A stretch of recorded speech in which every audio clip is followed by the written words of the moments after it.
Totoo po pala talaga mga kababayan na muntika na palang magurgor si VP Inday Sara Duterte noong bago ng kanyang birthday.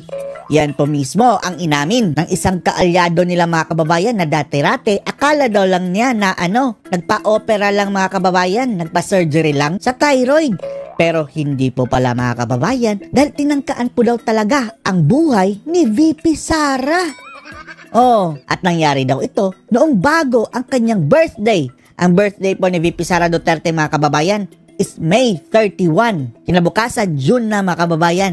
Napansin nyo, matapos ang insidente ito mga kababayan, ano ang ginawa ni Sara? Di ba nag-resign siya bilang DepEd Secretary? Apparently mga kababayan, isa ito sa naging hudyat sa pagkalas niya sa gabinete. At inamin na rin niya ni VP Sara Duterte mga kababayan na sinubukan siyang gurgurin. Mayroon po siyang video niyan pero hindi lang natin sineryoso nung una. At nung tinanong si Sara kung sino ang gustong gumurgor sa kanya, ang sabi niya, silang lahat. Tapos ngayon mga kababayan, yung sinabi lang ni Sara na banta na walang laman, ay panic mode na sila mga kababayan. Imbestigahan ni Sara, pinasampi na pa sa NBI. Pero nung nangyari ito kay Sara mga kababayan, ay tahimik lang sila. Panoorin niyo po ha. I-flashback lang muna natin ito mga kababayan ha. Sinubukan nila akong igurgur. Gilitan mga kababayan yung gurgur ha. Gilit sa lieg / the neck. Akala natin parang hindi natin sineryoso ito mga kababayan pero may blatter pala. Si Sara na mismo ang nagsabi mayroon silang mga police blatters. Hindi sila nagtagumpay. Hindi sila nagtagumpay. Although hindi pa yan kinikwento ni Sara mga kababayan, pero tingnan nyo yung post ni Lauren Badoy. Kailangan i-interpret yun, very straightforward yun. Tinanong ako kung ano yung nasa leeg. Nasa leeg ko.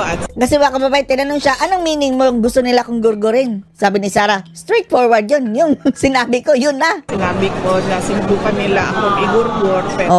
Gilitan. No need for explanation kung ano yung gilitan. Slash the neck gamit ang matulis na bagay, kutsilyo siguro mga kababayan. Sa tingin natin parang na-hostage, no?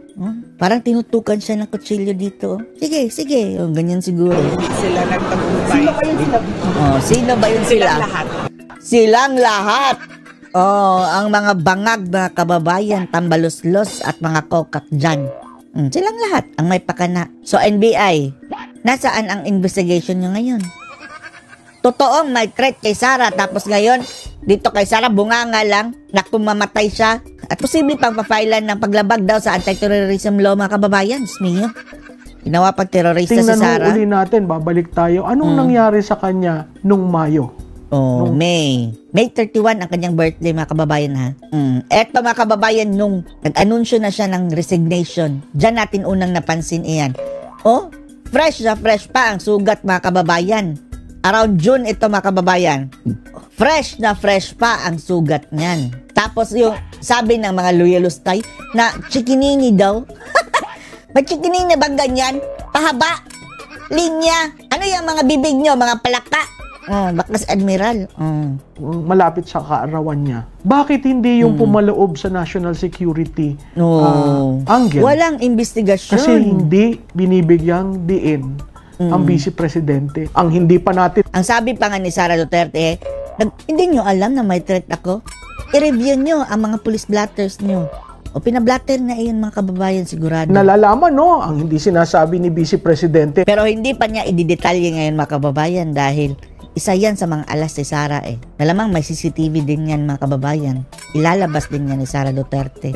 Ano bang nangyari sa kanya nung birthday niya? At meron siya ditong linya sa lieg. Sugat! Ano po natin si Vice Presidente ang magkwento nun. Akala ko yun, may sakit Kami rin, akala namin dahil may nagsabi mga kababayan na pa-opera daw ng thyroid. Hindi naman ganyan. Malinis, clean cut po yung mga kababayan kapag nagpa-opera ka ng thyroid dahil scalpel ang gamit niyan Yung napaka talaga mga kababayan, thin slice. Hindi kagaya nito mga kababayan tapos pinagtawanan ng mga dilawan dahil lumaki daw ang sugat o nag-keloid. Keloid ang tawag dyan mga loyalustay. Lalong-lalo na yung sugat ay malaki ang hiwa. Oh. At nagpaalis ng thyroid, hindi naman pala ho. Hindi naman pala. Si Sara na mismo ang umamin, ginurgur siya. Sinubukan siyang gurgurin. Pero hindi ho ako ang magsasabi sa inyo niyan. No? Ang tingin natin sa Vice Presidente, spare tire. Pero sa mga curious mga kababayan, mayroong mga marites si si Dr. Lauren Badoy niyan. Again, nasa saligang batas. Ang sinabi doon, pwede mong bigyan ng katungkulan at hindi subject sa confirmation ng Commission on Appointment. Ganun na lamang pong pagbibigay diin ng saligang batas sa kanya.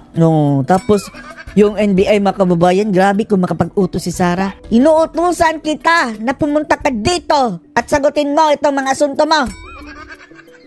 Hindi to maliban si Sara. Ano kayo? Siniswerte? Buti nga sa inyo, NBI. Sana ho, wag natin bastusin ang institusyon. Binastos si Sara. Sana ho, ating gamiting gabay ang Admin Order 451, Series of 1981, na mismong ama ng Pangulo ngayon ang pumirma niyan. Ama ni Ngagnag.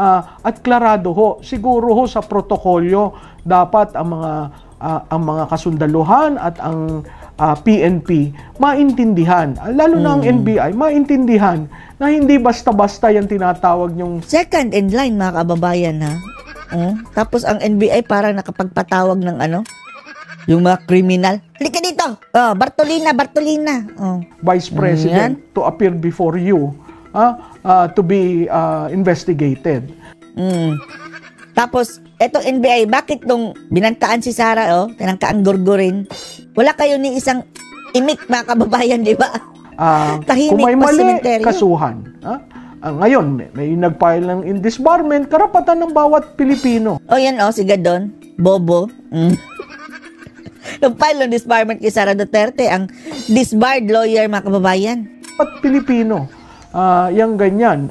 Pero kung yung nagpa-file ng disbarment, disbarred rin, parang katawa-tawa naman ho yung nangyari.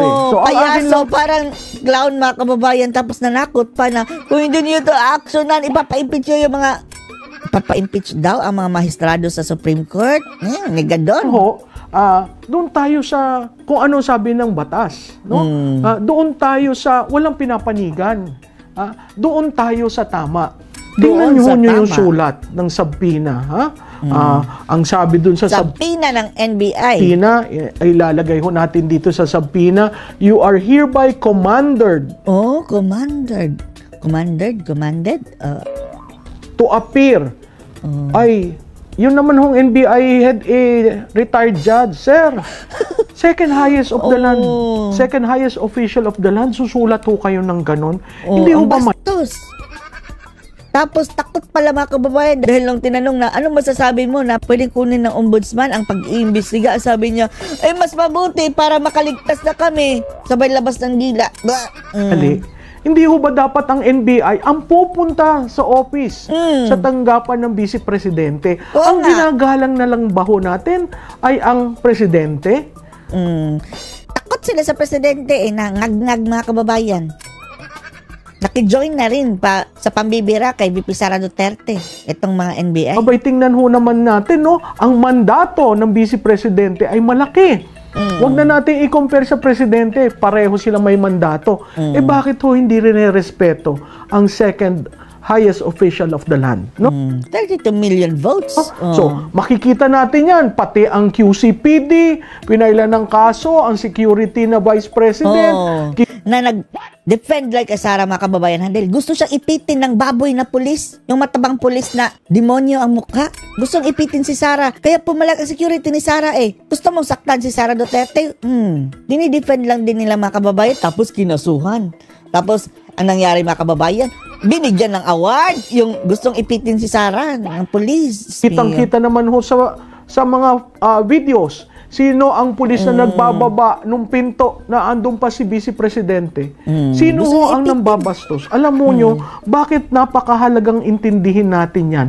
Kasi ho sa Pilipinas, meron ho tayong Order of Presidents. Pag nasa loob ang Vice Presidente at wala ang Presidente, ang trato ho dun sa Vice Presidente, parang Presidente. Correct. Successor nga ho Kahit pa i-recall natin yung mga kababayan ha. Panahon ni dating Pangulong Digong, nahudas talaga si Leni Robredo mga kababayan. Pero eto mga men in uniform, mga ahensya ng gobyerno, ginagalang pa rin si Robredo. Hindi natin nakita mga kababayan na pinatawag ng NBI. Kahit si dating Pangulong Digong, dinepend pa si Lutang mga kababayan. At sinabing, wag niyong i-impeach yan dahil mayroon niyang mandato sa sambayan ng Pilipino dahil binoto yan eh. Inassure pa ni Tatay Digong mga kababayan na, Leni, matatapos mo yung termino mo. Kahit tayo, asar na tayo doon sa Lutang mga kababayan dahil siya lang naman ang nang-aaway kay Digong eh. Si Digong, hindi naman siya pinapansin pero sinasagot lang siya mga kababayan. Tapos pag nasagot siya ni Duterte, pabiktim. Ipapalabas na inatakin na agad siya. Pero ngayon mga kababayan, lahat sila doon ang atake kay VP Sara. So anong masasabi niyo dito mga kababayan na kumpirmado na totoo ang sabi ni Sara na tangka siyang gurgurin nila? Anong masasabi niyo dito? Post your comments below.